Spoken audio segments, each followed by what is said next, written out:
back to StarrSoap's channel. How are you today? I'm doing good. Today I'm going to be making my skin loving goodness soap. It was created with me by my gorgeous friend Sarah Motion, so come along with me and I'll show you how I make it. Squee! So first things first, we're going to be adding cooled lye water to cooled oils that already have goat's milk in them. So everything gets really hot when you mix the caustic soda and water together. The temperature rises right up. To me, in Celsius, it's usually about 75 degrees Celsius when it first gets mixed together. So I will heat my oils and bring them up to a high temperature as well. Then add my goat's milk, which is frozen, and mix all my oils together and let everything cool right down until it's between 25 and 30 degrees Celsius. And then I go ahead and add it and bring it to a light trace. So that's why we get a slightly brown look, and that's why the oils have a slightly opaque look. That comes from the caramelization of the sugar that exists in the goat's milk. So with this soap we're going to be using essential oils only of eucalyptus and tea tree for their healing and detoxifying and antiseptic purposes. This soap is really good for anybody with extra sensitive skin. It also has a teaspoon of manuka honey in there, and I'm also adding other gorgeous skin loving additives. So I'm just going to separate the soap out now so I can do that. One portion of the soap is going to be coloured greyish black with good old activated charcoal that I use quite a lot. Activated bamboo charcoal, love it. It's very good for your skin, draws out toxins, helps rebalance your skin if your skin's super oily and all that sort of stuff. The other jug is going to have titanium dioxide, which is the simple additive for making my soap white that you've probably seen me use many times before. And the last jug is going to have neem powder that has been mixed up with just good old tap water, and I've mixed it all into a paste, and I'm going to be adding 4 teaspoons of it to 1/3 of my soap mixture. I'm making a double batch here, so I'm going to mix that in really thoroughly, and it looks super green when it's wet, but once it sets and once it's curing, the colour is much lighter. It almost turns into a tan brown in the final soap, so that's quite interesting. But right now it almost looks like seaweed. It has a very strong pungent smell to it as well when it's first mixed up like this, and I will often think, oh, the soap's going to smell like that, but it doesn't. The final soap ends up smelling like tea tree and eucalyptus. So that's another kind of interesting thing. Just adding a little bit more activated charcoal there to try to achieve a darker shade of grey. What we want is enough of our additive for it to really do good, but not so much that our soap actually creates a grey or black lather or leaves a black puddle in your bathroom. Nobody likes that. So I'm mixing everything up now, but not letting things get to be too thick.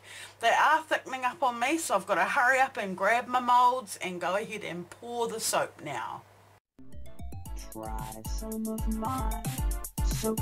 The soap is gonna keep you clean and warm you up and make you feel like a queen or a king, as the case may be.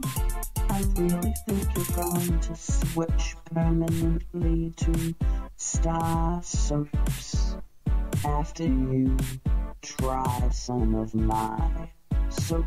The soap is gonna keep you clean and warm you up and make you feel like a queen or a king, as the case may be. I really think you're going to try some of my soap. The soap is gonna keep you clean and warm you up and make you feel like a queen or a king, as the case may be. I really think you're going to switch permanently to StarrSoaps after you try some of my soap. The soap is gonna keep you clean and warm you up and make make you feel like a queen or a king, as the case may be. I really think you're going to switch permanently to StarrSoaps.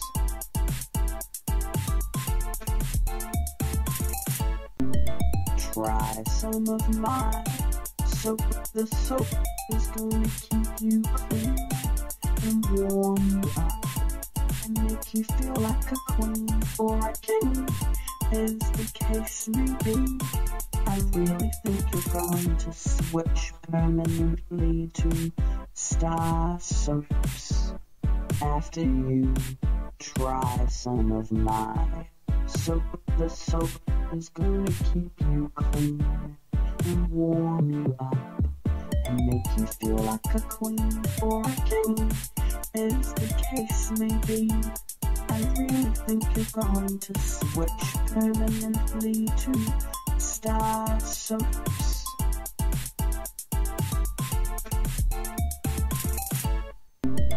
Try some of my soap. The soap is gonna keep you clean and warm you up and make you feel like a queen or a king, as the case may be. I really think you're going to switch permanently to StarrSoaps. As a final flourish, I dripped a little bit of that neem powder mixed into water all over the top of the soaps, and now I'm just swirling them to give them a decorative finish. I really like how these look, and I know they're just going to be so good for your skin. I really think that if you can work with your customers, you know, customers are always right. So thank you again, Sarah, for working with me to create this beautiful custom batch of StarrSoaps. So just to recap, this batch has olive oil, it has coconut oil, castor oil, canola oil, soybean oil, shea butter, cocoa butter, manuka honey, goat's milk, activated charcoal, titanium dioxide and neem powder, but also the essential oils of eucalyptus and tea tree for the scent. It is my skin loving goodness soap. Now, I did not film the cutting of it because it got hard really fast and I had to just hurry up and do it. But here we have the final cut bars up in the curing rack, and they turned out really nice. I did a hanger swirl, and I love how that hanger swirl has come out. We've got some really pretty patterns happening in here. That little bit of neem that I put on the top looks really cool. I'm definitely going to do something like that again. And the neem inside, like I was saying, it's sort of a brownish colour with little flecks all through it of the neem. Really good for your skin, keeps bugs away as well, and it's just all in all a really beautiful additive to put into the soap. So this is a pretty soap, but not with anything that's unnatural. It's all 100% natural things, so that's kind of exciting. Here we have the cut bars, and I have laid them out with a beautiful piece of artwork. And here we have the wet soaps in the mould. So I've taken a few artistic shots of the wet soap in the mould. I love how that swirl came out. I love how that neem looks on there.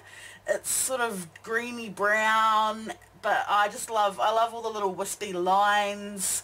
Super fun. And often when soap gets thick, you can't do stuff like that. So I caught it just at the right moment. And a few more photographs of the cut bars.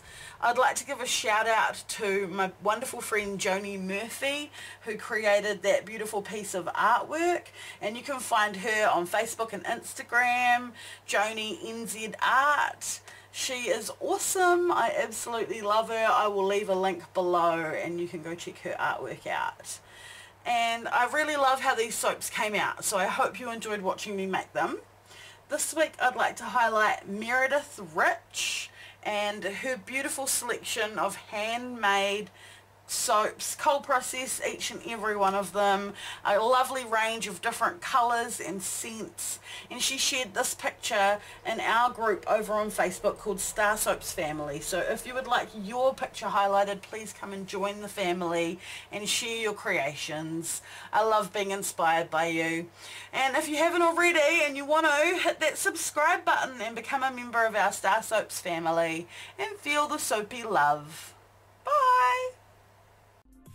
As the case may be, I really think you're going to switch permanently to StarrSoaps after you try some of my soap. The soap is gonna keep you clean and warm you up and make you feel like a queen or a king. As the case may be, I really think you're going to try some of mine.